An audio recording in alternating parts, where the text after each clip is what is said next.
Salut, c'est Bertrand. Et ben, voilà, c'est la première vidéo face caméra pour cette nouvelle saison. La 14e du Bog Nord de Brocéliande, qui a commencé en 2008, septembre 2008. On est en septembre 2022, 14 ans. Le temps passe, c'est fou. Donc j'ai décidé d'essayer un nouveau concept, des analyses en vidéo de l'actu géopolitique internationale. C'est la première, alors j'espère que vous allez me pardonner les imperfections, les approximations. Bon, vous êtes là sur cette première, c'est probablement parce que vous suivez le blog depuis longtemps, peut-être, et que vous êtes déjà abonné à cette chaîne, probablement. Alors je teste le concept, c'est pas encore au point, mais si ça fonctionne, je vous promets que j'améliorerai les aspects techniques, le son, une meilleure image, un meilleur son, je m'équiperai. Mais on va déjà commencer à tester l'idée. Donc en attendant, pardonnez-moi pour tout ce qui sera encore un peu approximatif dans cette vidéo, mais ça va aller mieux, dans quelques temps vous verrez.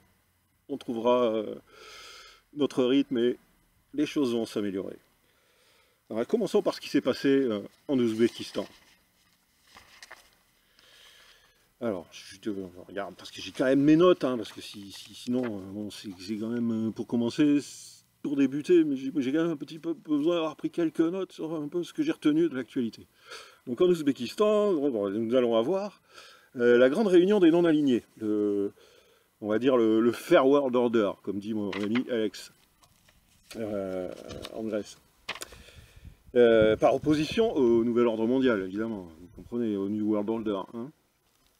Donc Vladimir Poutine, le Premier ministre indien Modi, Xi Jinping, le Premier ministre turc Erdogan, qui est membre observateur de l'Organisation de coopération de Shanghai, donc l'OCS, et l'Iran qui va rejoindre l'OCS durant ce sommet, sont réunis en Ouzbékistan pour ce gros sommet, ce sommet hyper important dont les médias vont absolument vous parler le moins possible et surtout pour vous en dire n'importe quoi. D'ailleurs, ils vont vous dire que Poutine, il vient rencontrer Erdogan. Bon, bah, il va rencontrer Erdogan. Bah, je pense qu'il va lui parler de la situation entre l'Arménie et l'Azerbaïdjan. Je pense que Poutine il a quelques arguments à faire valoir pour dire à Erdogan de calmer un peu le jeu, puisque bon, on sait que la Turquie est le principal sponsor de l'Azerbaïdjan, donc bon, on va voir. Moi j'ai bonne confiance que Poutine va faire une petite pression sur Erdogan pour lui dire d'essayer de calmer les Azéris dans leur velléité de conquête territoriale sur l'Arménie, hein, je le pense. Voilà. De toute façon, bon, voilà, quoi. Il faut que cette agression s'arrête et je pense que Poutine est décidé à faire pression là-dessus. Et qu'il a des arguments. Voilà. Bon, alors après, bon, il y a l'Ukraine, évidemment, qui sera sur l'agenda, mais bien sûr, les médias vont vous présenter ça comme le vaincu Poutine, hein, vaincu par la terrible armée du clown Zelensky, à Kharkov, Poutine qui a subi une défaite terrible, qui est en déroute, et qui va auprès de son maître, l'empereur rouge, Xi Jinping, pour demander de l'aide et du soutien, et essayer de le sauver de ce mauvais pas où il est en train de perdre la guerre en Ukraine. Bon, évidemment, tout ça c'est des foutaises, hein, c'est des foutaises complètes, mais c'est le discours habituel de l'LCU, des médias, etc. Mais donc, j'imagine que vous n'êtes pas fait avoir là-dessus. Bon, évidemment, quand on parle de l'Ukraine, évidemment, c'est pas l'Ukraine dont on parle. Évidemment, c'est l'avatar du nouvel ordre mondial, hein. C'est évidemment ça. L'Ukraine, ça n'a pas d'importance. Quand Poutine et Xi disent qu'ils vont parler de l'Ukraine, vous devez comprendre qu'il ne s'agit pas de l'Ukraine, mais qu'il s'agit du nouvel ordre mondial néolibéral dont ils vont discuter. Et que l'Ukraine, c'est l'avatar, le dernier avatar de ce nouvel ordre mondial néolibéral. Il y en a eu d'autres avant, il y a eu d'autres qui ont été en son temps Kosovo, mais ça date déjà il y a une vingtaine d'années, mais même plus récemment, une certaine maladie voilà, dont on ne peut pas trop parler ici. Sinon, la chaîne sauterait à peine commencée, ça serait quand même dommage. Donc, bon, ils vont parler évidemment de l'Ukraine, mais en fait de l'ordre international et du nouvel ordre mondial. C'est ça le sujet, à travers l'Ukraine. L'Ukraine n'est qu'un avatar. Excusez-moi.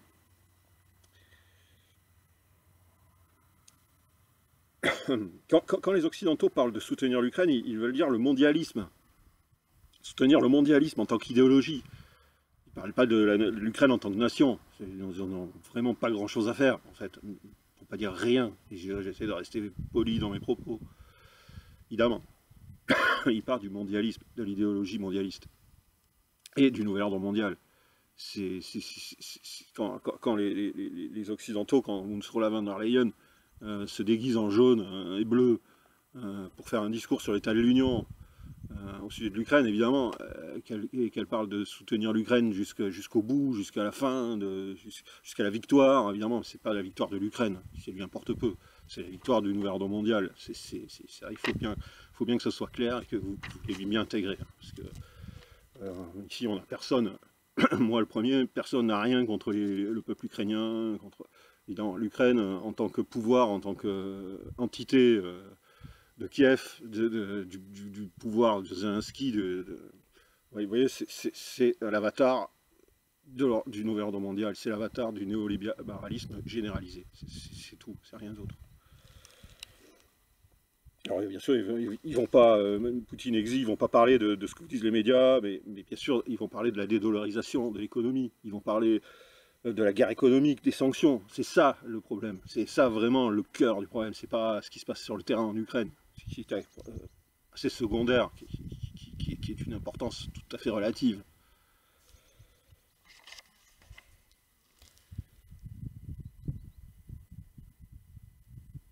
Ils vont parler des échanges commerciaux sans le dollar, c'est ça le sujet.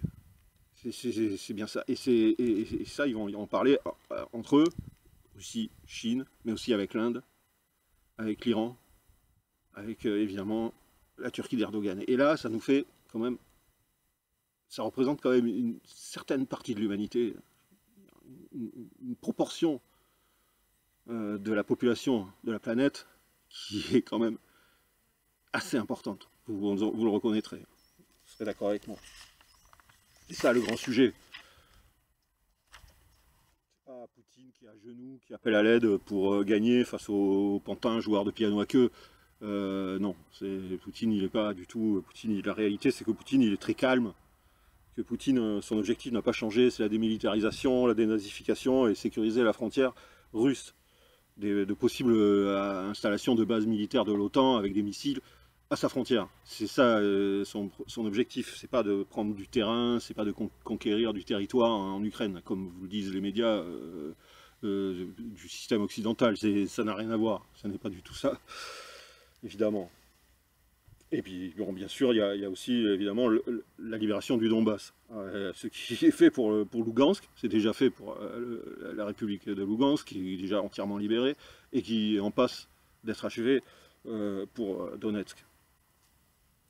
Donc la Russie se porte très bien au niveau économique, elle porte même mieux, je pense, que ce que espérait Poutine avant le début de l'opération spéciale, militaire spéciale. Je ne pense pas qu'il espérait que sa situation serait aussi bonne au jour d'aujourd'hui. Donc ça va très bien pour les Russes. C'est pour l'Union européenne que ça va très mal. C'est pour l'Union européenne que l'effondrement est en plein boom. Au niveau industriel, au niveau économique, l'inflation, voilà. Bon, l'Union européenne, bon, les États-Unis, c'est pas brillant non plus. Hein. Les taux d'inflation record en ce moment aux États-Unis, alors que Biden nous fait des discours pour se gargariser du plan contre l'inflation qu'il a pris juste au moment où les chiffres aux États-Unis de l'inflation battent des records inégalés. Donc ça tombe un peu mal. Mais si on revient sur l'UE, bon bah tout tout ce que peut faire von der Leyen pour redresser l'économie, c'est se déguiser en jaune et bleu avec ses amis et faire un discours guerrier pour l'état de l'Union. Bon, c'est vraiment, c'est vraiment d'une, c'est c'est vraiment c'est minimal, mais bon, c'est toujours ça. Enfin, bon, on peut pas non plus espérer grand-chose d'autre d'Ursula, cette pauvre Ursula. Donc bon, si on revient sur le terrain de ce qui se passe en Ukraine, actuellement le groupe Wagner, qui se rapproche de plus en plus de Bakhmout, qui est une ville importante au niveau stratégique dans le Donbass. C'est très important Bakhmout. C'est une ville qui fait 75 000 habitants à peu près, c'est pas une petite ville. Et si cette ville tombe, la libération de la République de Donetsk sera quasiment assurée. Le reste risque de tomber comme des dominos. Slaviansk, Kramatorsk, etc. Puisque Bakhmout, c'est le verrou. C'est le verrou que veulent faire sauter les Russes. C'est la noix qui veut le faire craquer. Donc là, les Ukrainiens vont s'accrocher au maximum, parce qu'ils le savent. Et ils vont défendre au maximum, ils se sont enterrés, ils ont creusé des tranchées, et ça va être très très dur. Ça va être très très dur, et là, je pense que Bakhmout, nous pouvons assister à une sorte de Mariupol bis, malheureusement. C'est tragique, mais c'est ce que je prévois, c'est ce que je pressens. Bon, pendant ce temps-là, Zelensky est à Izium, il fait pour faire des photos, bon, voilà, pour la presse occidentale, pour ses sponsors. Voilà, bon, bah, il va à Izium faire des photos de sa grande victoire bon, sur une ville qui a été désertée par les Russes, que les Russes ont abandonnée parce qu'elle ne leur servait plus à rien. Ils avaient compris que c'était pas par là leur prise, du moins la libération, selon leur propre acceptation, alors la libération du Donbass passerait, mais plutôt par l'Est. Donc aussi difficile que ce soit, ils ont compris que Izium ne leur servait à rien, donc ils l'ont abandonné, ils sont partis, et les Ukrainiens sont plus ou moins rentrés dans une ville vide. Voilà. Et l'entrepôt d'armes de Balakleya, il était vide. Les Russes l'avaient totalement vidé depuis longtemps, et quand les Ukrainiens l'ont repris, ils ont pris un entrepôt vide, avec plus aucune arme et plus aucune munition à l'intérieur. Et puis, bon, voilà, s'ils avaient saisi des quantités d'armes russes, d'armements russes, etc., aussi importantes que ce que viennent nous dire LCU et les médias du système, j'aimerais bien qu'on me les montre. J'aimerais bien voir les vidéos, j'aimerais bien voir les images, mais pour l'instant, j'ai vu que des fakes, des trucs filmés en Crimée, où on peint des Z sur du matériel ukrainien. Bon, ça tient pas debout, ça n'est pas sérieux. Donc voilà, bon, bah, alors ce qu'a fait Zelensky, il est allé à Izium, il y a quelques jours, là, il a fait des photos, voilà, il a repris sa voiture, il est reparti à Kiev, et en arrivant à Kiev, il a eu un accident de voiture, il a percuté une autre voiture, et il y a eu un accident, le conducteur en face a été blessé, bon, vous ne vous inquiétez pas, Zelensky n'a rien, il n'y a pas eu de victime. Dans cet accident légèrement blessé, à part le conducteur, le malheureux conducteur en face, qui arrivait en face de la voiture de Zelensky, qui lui ouais, ça a été hospitalisé, mais apparemment sans gravité.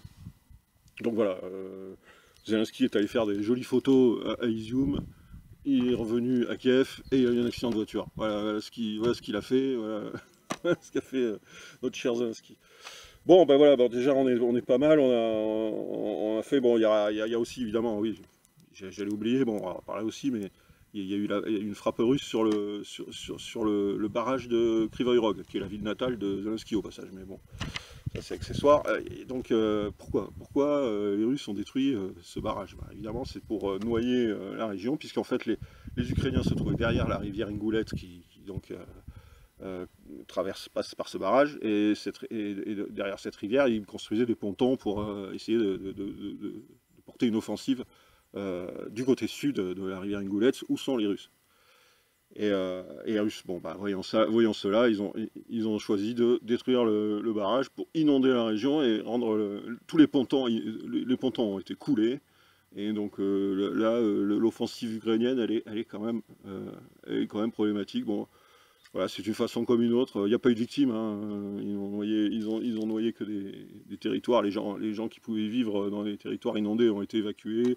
Et c'était pas du tout c'était pas du tout le but de faire des victimes, c'était le but d'empêcher les Ukrainiens d'installer des pontons sur la rivière Ingulets et de passer au sud pour attaquer les Russes. Et c'est réussi. Et actuellement, les Ukrainiens sont encerclés d'un côté les eaux et de l'autre côté les troupes russes, et ils se retrouvent pris dans une poche. Et il y a des troupes ukrainiennes, je ne sais pas le nombre de soldats qui s'y trouvent, mais bon, il y a des troupes ukrainiennes qui sont enfermées et qui sont en bien grande difficulté. Bon voilà, bon bah écoutez, c'était ma première, ça valait ce que ça valait, on verra bien, je vais la mettre en ligne parce qu'il faut qu'on partage tout ça, et puis je reviens dès que possible, je sais pas, mais je pense rapidement, je reviendrai vers vous pour la suite et continuer des mises à jour de la situation géopolitique internationale, pas uniquement centrée sur l'Ukraine, hein, et comme vous m'avez compris, l'Ukraine, c'est pas vraiment l'Ukraine dont on parle. Hein. L'Ukraine, c'est juste l'avatar. Hein, l'avatar du nouvel ordre mondial, ça c'est la chose à retenir. Il faut que vous preniez bien conscience de ça. La Russie ne mène pas une guerre contre l'Ukraine. La Russie, elle mène une guerre contre l'OTAN, qui est là le bras armé du nouvel ordre mondial et de l'ordre international néolibéral américain. Voilà. C'est ça la réalité. Bonne journée à tous, à bientôt. On se retrouve pour de nouvelles aventures sur le blog de Noir de Brocéliande. Ciao.